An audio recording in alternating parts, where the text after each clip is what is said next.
আসসালামু আলাইকুম ভিউয়ার্স, বাংলাদেশের সর্বশেষ আপডেট সংবাদে আপনাদের স্বাগত। জানিয়ে দিব আমাদের হাতে থাকা সর্বশেষ বাংলাদেশের আলোচিত সমালোচিত গুরুত্বপূর্ণ সংবাদের শিরোনাম। বাংলাদেশের মাটি থেকে ভারতীয় দূতাবাসকে উড়িয়ে দেওয়া হবে ঘোষণা মামুনুল হকের। এরপর জানিয়ে দিব আনিসুল হক ও সালমান এফ রহমানকে লক্ষ্য করে সংগ্রামী জনতার ডিম নিক্ষেপ। সিসি হাসিনা লজ্জায় বাঁচিনা, এবার অপদস্থ হচ্ছে রাস্তাঘাটে তার আওয়ামী লীগ সেনাদল। অর্থাৎ আওয়ামী লীগের যে গুন্ডা পান্ডার নেতাপাত্রা ছিল সবই এখন ধরা খাচ্ছে এবং জনগণের হাতে জুতা স্যান্ডেল লাথি উষ্টা খাচ্ছে এবং ডিম নিক্ষেপও খাচ্ছে। এরপর জানিয়ে দিব হত্যা মামলায় আনিসুল হক ও সালমান এফ রহমানের জন্য 10 দিন রিমান্ড মঞ্জুর করেছে আদালত, এখন গরম ডিমের অপেক্ষায়। এরপর জানিয়ে দেব আওয়ামী লীগ ও শেখ হাসিনার বিরুদ্ধে গণহত্যার অভিযোগ এনে ট্রাইব্যুনালে তদন্ত সংস্থায় আবেদন, মরণ বার্তা শুরু হলো হাসিনার। এবং জানিয়ে দেব শেখ হাসিনা যেন ভারতে বসে বিবৃতি না দেন, হাই কমিশনারকে পররাষ্ট্র উপদেষ্টার হুঁশিয়ারি। এরপর জানিয়ে দিব চাঞ্চল্যকর তথ্য ফাঁস, গুলি করলে মরে একটা বাকিতে যায় না স্যার। এদিকে জনপ্রতিনিধিরা লাপাত্তা, ভেঙে পড়েছে স্থানীয় সরকার ব্যবস্থা।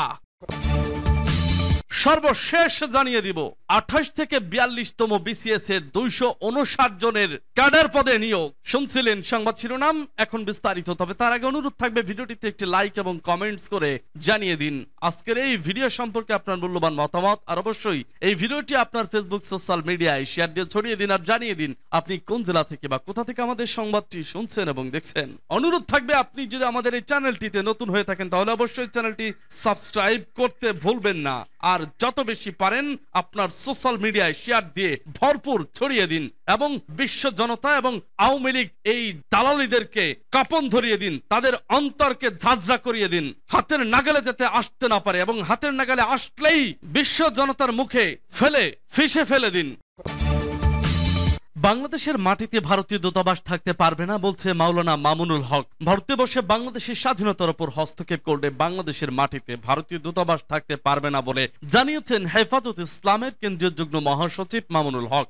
বুধবার বিকেলে দেশব্যাপী নৈরাজ্য প্রতিরোধ ও শান্তি প্রতিষ্ঠার লক্ষ্যে হেফাজত ইসলাম বাংলাদেশ ব্রাহ্মণবাড়িয়া জেলা শাখার উদ্যোগে স্থানীয় পৌর মুক্ত মঞ্চে আয়োজিত সমাবেশ তিনি একথা বলেন। তিনি বলেন 15ই আগস্ট জাতীয় শোক দিবস বাতিল করে অন্তর্বর্তীকালীন সরকার একটি ঐতিহাসিক সিদ্ধান্ত গ্রহণ করেছেন। তবে 15ই আগস্টকে কেন্দ্র করে পরাজিত ফ্যাসিবাদী শক্তি নরেন্দ্র মোদীর ঘরে বসে বিভিন্ন সামাজিক যোগাযোগ মাধ্যমে বাংলাদেশে বিশৃঙ্খলা সৃষ্টি করার জন্য শেখ হাসিনা উস্কানি দিচ্ছেন। তিনি আরো বলেন বিগত 15 বছরে হাতুড়ি লীগের পরিচিতি পাওয়া আওয়ামী লীগ, যুবলীগ ও ছাত্রলীগের নেতারা সেই অপতৎপরতা চালানোর চেষ্টা করছে। তাদের উদ্দেশ্যে তিনি বলেন বাংলাদেশ আজ স্বাধীন, ছাত্র জনতার এক সাগর রক্তের বিনিময়ে অর্জিত বাংলাদেশ 15ই আগস্টকে কেন্দ্র করে কোন নৈরাজ্য সৃষ্টির পাইতারা করা হয় তাহলে প্রতিহত করা হবে। এজন্য বৈষম্য ছাত্র আন্দোলনের নেতৃবৃন্দ অন্তর্বর্তীকালীন দায়িত্বশীলদের পাশাপাশি হেফাজতের নেতাকর্মীদের 15ই আগস্ট সহ গোটা আগস্ট মাসে সতর্ক থাকতে হবে। তিনি বলেন আওয়ামী লীগের রাজনীতি হলো প্রতিহিংসার রাজনীতি। 1975 সালে 3.5 বছরে 30,000 যুবককে হত্যা করা হয়েছে। এদেশে বাকশাল কায়েমের মধ্য দিয়ে মানুষের সকল অধিকার হরণ করা হয়েছিল। অধিকার হারা মানুষ তখন ক্ষুব্ধ হয়ে ধানমন্ডির 32 নম্বর বাড়িতে অভ্যুত্থান পরিচালনা করেছিল। তখন শেখ হাসিনা ঘোষণা দিয়েছিল যে জাতি তার বাবাকে হত্যা করেছিল সে জাতির কাছ থেকে প্রতিশোধ গ্রহণ করবেন। বিগত 45 বছর ধরে শেখ হাসিনা প্রতিশোধের রাজনীতি করছেন। তিনি এখন খুনের নেশায় মাতাল। তিনি ভারতের নরেন্দ্র মোদীর সাথে আখড়া বেঁধেছেন। ইতিমধ্যে দেশের বিভিন্ন আদালতে শেখ হাসিনার বিরুদ্ধে হত্যা মামলা হয়েছে। তিনি শেখ হাসিনাকে দেশে এনে বিচারের দাবি জানান এবং সারা দেশে হেফাজত কর্মীদের বিরুদ্ধে করা বিভিন্ন মিথ্যা মামলা প্রত্যাহারেরও দাবি করেন। হেফাজত ইসলামের কেন্দ্রীয় নায়েবে আমির মুফতি মোবারকুল্লাহর সভাপতিত্বে মাওলানা জুনায়েদ কাসিমের সঞ্চালনায় বক্তব্য রাখেন কেন্দ্রীয় মহাসচিব মাওলানা সাজিদুর রহমান, কেন্দ্রীয় যুগ্ম মহাসচিব জুনায়েদ আল হাবিব, কেন্দ্রীয় নায়েবে আমির মাওলানা মহিউদ্দিন রব্বানী, কেন্দ্রীয় যুগ্ম মহাসচিব মাওলানা আজিজুল হক ইসলামাবাদী, মাওলানা আতাউল্লাহ আমিন, মাওলানা খালিদ সাইফুল্লাহ আইয়ুবী, সহকারী মহাসচিব মাওলানা শাখাওয়াত হোসেন রাজি প্রমুখ। আনিসুল হক ও সালমান এফ রহমানকে লক্ষ্য করে ডিম নিক্ষেপ। সাবেক আইনমন্ত্রী আনিসুল হক শেখ হাসিনা সরকারের বেসরকারি শিল্প ও বিনিয়োগ বিষয়ক উপদেষ্টা সালমান এফ রহমানকে লক্ষ্য করে চিফ মেট্রোপলিটন ম্যাজিস্ট্রেট কোর্ট এলাকায় ডিম নিক্ষেপ করা হয়েছে। এ সময় পুলিশের প্রিজন ভ্যানের সামনে চড়ে ভুয়া স্লোগান দিতে দেখা যায় আইনজীবীদের। এরপর কঠোর নিরাপত্তার মধ্য দিয়ে তাদের আদালতের হাজতখানায় নেওয়া হয় আনিসুল হক ও সালমান এফ রহমানকে। নিউ মার্কেটের দোকান কর্মচারীর মৃত্যুর ঘটনায় গ্রেপ্তার করে তাদের বুধবার সন্ধ্যা 6:30টার দিকে আদালত এলাকায় নিয়ে আসার পরপর ডিম নিক্ষেপের ঘটনা শুরু হয়। যদিও গাড়ি বহরের শুরুতে থাকা প্রিজন ভ্যানে তারা ছিলেন না, তাদের কালো রঙের মাইক্রোবাসে আনা হয়। এ সময় সামনে পেছনে পুলিশের আরো বেশ কয়েকটি গাড়ি ছিল। এর আগে সিএমএম কোর্ট এলাকায় নিরাপত্তা দিতে বিকেল 5টা থেকে অবস্থান নেন সেনাবাহিনী ও বিজিবির সদস্যরা। এর আগে গতকাল মঙ্গলবার রাতে গ্রেপ্তার হওয়ার পর আনিসুল হক ও সালমান এফ রহমান ডিবি হেফাজতে নেওয়া হয়। রাজধানীর নিউ মার্কেট থানায় দায়ের হওয়া একটি হত্যা মামলায় তাদের গ্রেপ্তার দেখানো হয়েছে। উল্লেখ্য, গত 5ই আগস্ট শেখ হাসিনা সরকারের পতনের পর আওয়ামী লীগের শীর্ষ নেতা মন্ত্রীরা গা ঢাকা দেন। বিদেশে পালিয়ে যাওয়ার সময় ঢাকার শাহজালাল বিমানবন্দরে সাবেক পররাষ্ট্রমন্ত্রী ডক্টর হাসান মাহমুদ ও আইসিডি প্রতিমন্ত্রী জোনায়েদ আহমেদ পলককে আটকে দেওয়া হয়।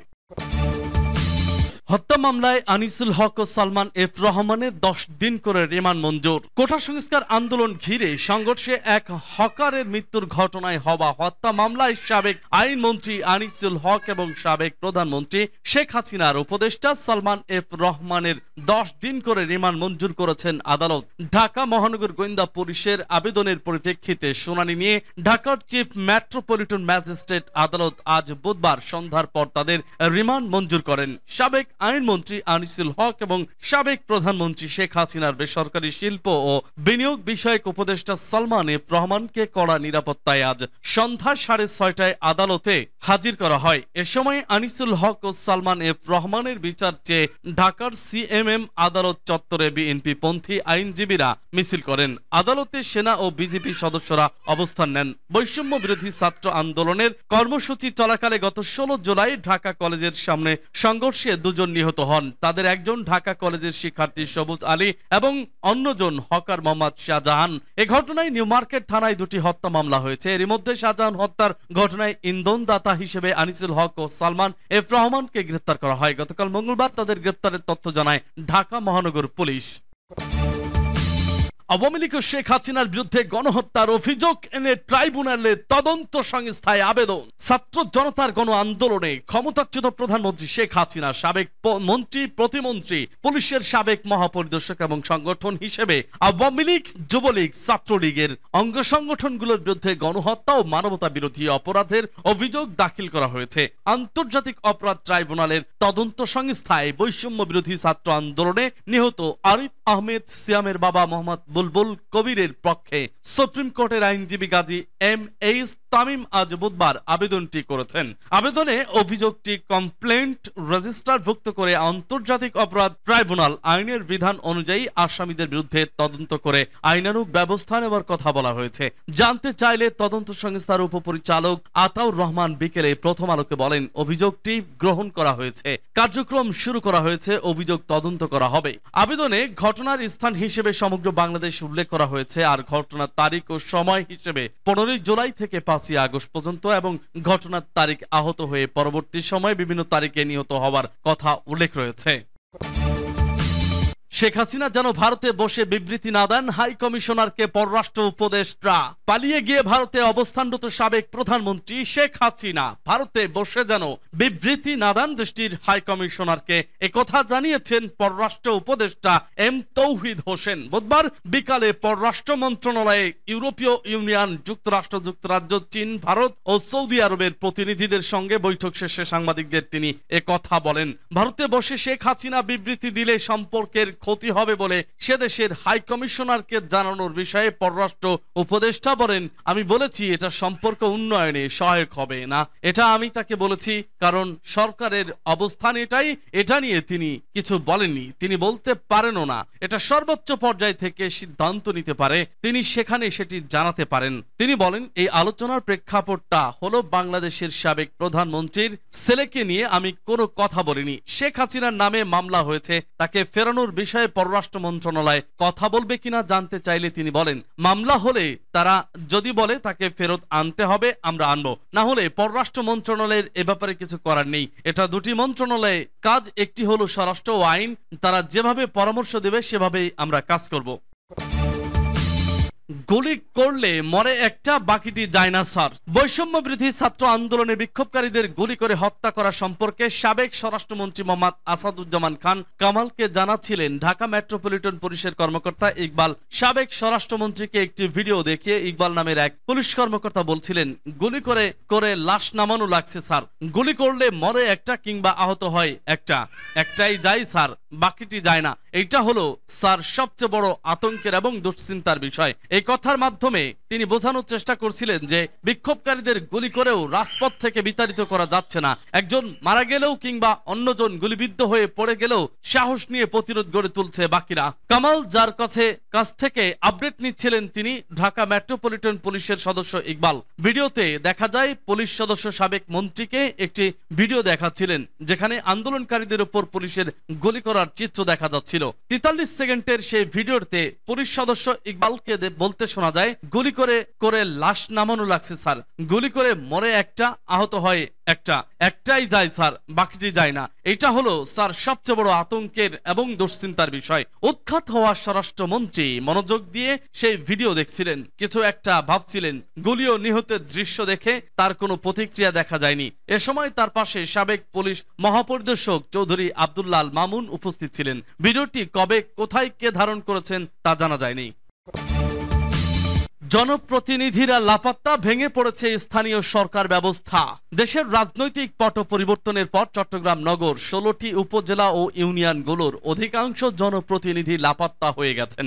জনপ্রতিনিধিরা লাপাত্তা হওয়ায় কার্যত ভেঙে পড়েছে স্থানীয় সরকারের প্রায় সব স্তর। উপজেলা পরিষদ থেকে শুরু করে ইউনিয়ন পরিষদের বিভিন্ন স্তরে জনপ্রতিনিধিরা না থাকায় বেকায়দায় পড়ছেন নাগরিকরা। জন্ম সনদ, জাতীয়তা, ওয়ারিশ সনদ সহ বিভিন্ন ধরনের প্রয়োজনে কাউকে পাচ্ছে না তারা, ফলে চরম বেকায়দায় নাগরিকরা। খোঁজ নিয়ে জানা গেছে সরকার পতনের পর থেকে লাপাত্তা চট্টগ্রাম সিটি কর্পোরেশনের মেয়র রেজাউল করিম চৌধুরী, এছাড়াও নগরীর 41 ওয়ার্ড ও 14টি সংরক্ষিত ওয়ার্ডের কাউন্সিলরদের বেশিরভাগই প্রকাশ্যে আসছেন না, ফলে নগর ভবনের দৈনন্দিন কার্যক্রমে গতি নেই। একই সাথে নগরীর বিভিন্ন উন্নয়ন প্রকল্পের কাজও স্থবিরতা বিরাজ করছে। ওয়ার্ড পর্যায়ে কাউন্সিলররা না থাকায় নাগরিকরা জরুরি অনেক সেবা থেকে বঞ্চিত হচ্ছেন। বক্তব্য জানতে সিটি মেয়র রেজাউল করিমকে ফোন করলেও তিনি রিসিভ করেননি। তবে নাম প্রকাশে অনিচ্ছুক একাধিক কাউন্সিলর জানিয়েছেন তারা নগরে থাকলেও নিরাপদ থাকার চেষ্টা করছেন, আপাতত পরিস্থিতি পর্যবেক্ষণ করছেন। পরিস্থিতি স্বাভাবিক মনে হলে তারা ওয়ার্ড ও সিটি কর্পোরেশনের কার্যালয়ে আসবেন। নাগরিকরা যে ভোগান্তির মুখোমুখি হচ্ছেন সেটাও স্বীকার করছেন তারা। 28 থেকে 42তম বিসিএস এর 259 জনের নিয়োগ। কপাল খুলে গেল এবার সংগ্রামী বিপ্লবী ছাত্র জনতার। সরকারি কর্ম কমিশনের সুপারিশ ক্রমে 28তম থেকে 42তম বিসিএস পর্যন্ত 259 জন প্রার্থীকে ক্যাডার পদে নিয়োগ দিয়েছে সরকার। বুধবার বাংলাদেশ সিভিল সার্ভিসের বিভিন্ন ক্যাডারের প্রবেশ পদে জাতীয় বেতন স্কেল 2015 অনুসারে 22,000 থেকে 53,060 টাকা বেতন ক্রমে তাদের নিয়োগ দিয়ে প্রজ্ঞাপন জারি করেছে জনপ্রশাসন মন্ত্রণালয়। আগামী 1 সেপ্টেম্বর জনপ্রশাসন মন্ত্রণালয় থেকে নির্দেশিত বা পদায়িত কার্যালয়ে তাদের যোগদান করতে হবে। ক্যাডার নিয়ন্ত্রণকারী মন্ত্রণালয় বা বিভাগ থেকে পরবর্তী কোনো নির্দেশনা না পেলে উল্লেখিত তারিখেই তারা সংশ্লিষ্ট মন্ত্রণালয় বা বিভাগে যোগদান করবেন। নির্ধারিত তারিখে যোগদান না করলে তারা চাকরিতে যোগদান করতে সম্মত নন মর্মে ধরে নেওয়া হবে এবং এই নিয়োগপত্র বাতিল বলে গণ্য হবে বলে প্রজ্ঞাপনে জানানো হয়।